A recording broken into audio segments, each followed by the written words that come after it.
Tony D and Little Joan in the background, and this is a screenwriter's rant on Damsel, starring Millie Bobby Brown, Stranger Things girl, as a damsel who, beats the dragon because that's where we are now. The girls are awesome, they always win, they're always the best. It's only the patriarchy that holds them back. Smash the like and subscribe. Thank you for smash liking and subscribing. Check out my books, links in the description. Comedy horror in South Jersey. It's the Pineys, books 1 through 13, available at Amazon.com. Don't forget, Kindle Unlimited is free.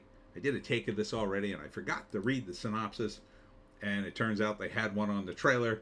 So my prediction was, this is a classic story of how they sacrificed the princess to the dragon to save the kingdom, and they pick Millie because I don't know, it's just a lottery or she's the princess or whatever. Actually, the story is a dutiful damsel agrees to marry a handsome prince only to find out the royal family has recruited her to sacrifice to repay an ancient debt. Thrown into a cave with a fire-breathing dragon, she must rely on her wits to survive. Or no, her will. Her wits and will to survive. As I said in the first take, does she have any of the training required? Again, like, it would make sense if Millie Bobby Brown, her character, knew that she might be sacrificed. And maybe because of that, she secretly trains because one day she might have to face the evil dragon on her own. And she wants a chance at survival. Does it have that? I don't know. She's a dutiful damsel. What does that mean? They're sacrificing her to the dragon, so they don't do this all the time. So that seems unlikely. So you're just telling me a woman who's of noble birth, who probably, I don't know, never did any of this stuff before, suddenly can turn the tables on a dragon in her dress. See her running away in the dress. Oh my God, the dragon's coming. That's a funny still.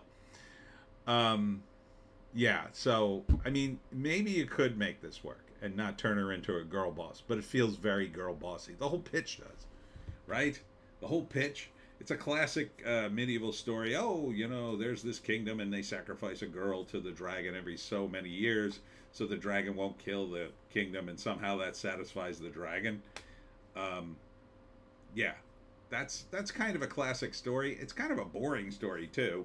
Even if you put the knight in it and the knight saves her, even if you put in the knight who then shows up and then you girl boss him around and she's really the one to save everybody, that could be kind of funny if you did it as a comedy. Maybe.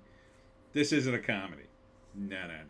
This is, once again, I think, another girl boss movie, probably pitched by a bunch of female executives looking to say, hey, the patriarchy, go F yourselves. Okay. Who's going to watch this? Who's it for? Tell me who it's for. Okay? You're doing a medieval story. You know what people love about medieval fantasy stories? They're very traditional. Everybody has traditional roles. There are noble knights, damsels in distress. Everybody loves the roles that each of those people play. So you're going to turn that on its ear and put it in the modern times and give it modern sensibilities. That doesn't really jibe with fantasy. So you're ruining it for the women too, that you're supposedly aiming this at. Because women love the fantasy of a noble knight showing up on a white horse to save them. They love that fantasy. A lot of them do. Yes, there are a few feminists out there. Oh, they'd love to see the damsel do something. Didn't they just make this movie? I forget what the name of the actress was. There's another movie where the princess turns out to be a badass and she's the one that's fighting everybody. Like, you could have pitched it like that. The princess trains in secret because she might one day be the sacrifice. Maybe she does it so her sister doesn't get to be the one sacrificed. Maybe she did it because her mother was sacrificed and she wants to avenge her mother or something. But Yeah, I'm just not buying this. I'm not buying Millie Bobby Brown as the diehard of dragon hunters. I'm just not buying it. She's going to kill the dragon.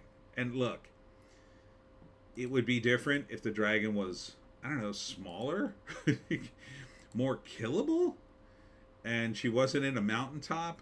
Even if a guy was doing it, it's already unbelievable, but you're going to make a woman do it. Okay. Who's that appeal to? Does it appeal to men? I would say no. Especially men who are into fantasy. First, fantasy is a niche, very niche. Still very niche. Yeah, Game of Thrones, very popular. Game of Thrones is done. Everybody hated the ending, I think. So I'm not sure how many of those fans you're bringing over here, but okay. You got a handful of fantasy fans. They'll just watch anything fantasy. You might have a handful of Stranger Things fans who follow Millie Bobby Brown, maybe. I don't know how many people that could constitute.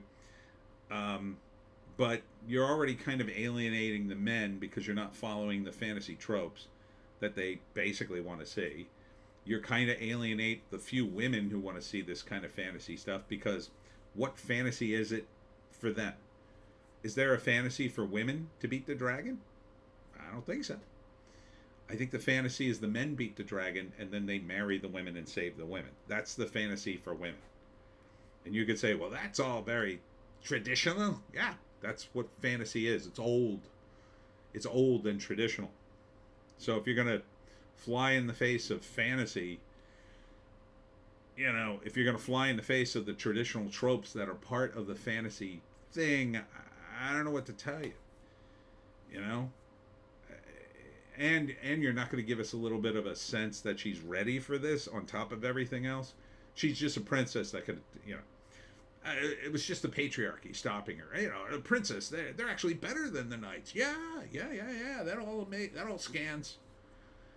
If you're a feminist dying to do this kind of stuff to show us men, you put it on Netflix. Again, who's this for? When you do a movie, you do a book, you do a TV show, you do a comic, you got to ask yourself, who's the audience? And if the audience is like two people, if the audience is a group of woke feminists who want to show the men that women can do it too, well, that's probably not a very big audience, number one. Number two, if you're not at least going to acknowledge reality, you're just going to say, well, if it was a man, they wouldn't question it. Well, men in medieval times probably would have had training. Probably all would have been knights. If you were of noble birth, you would have expected to be going to war at some point. So you probably would have had some training.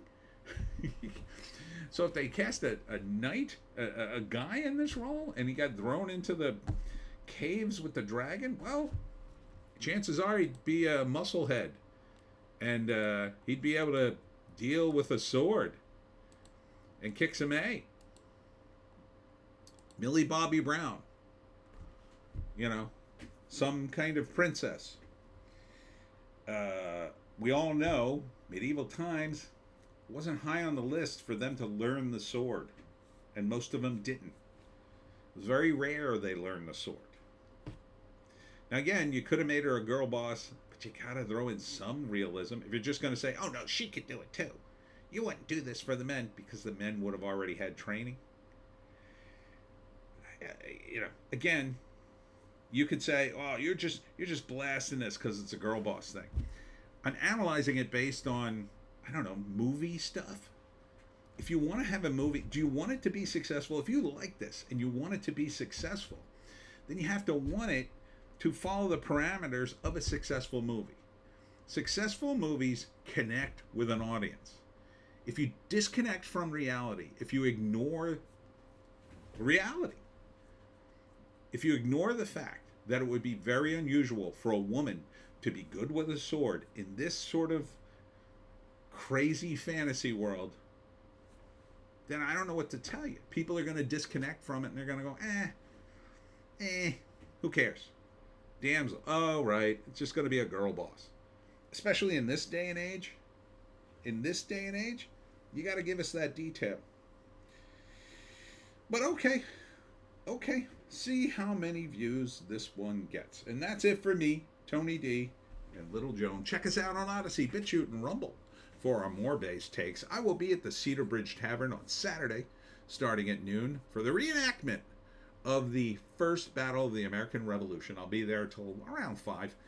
Then on Sunday, I'll be at Valario's, and there's going to be a holiday market there starting at 9 a.m. Hope to see you there. We'll see you tomorrow.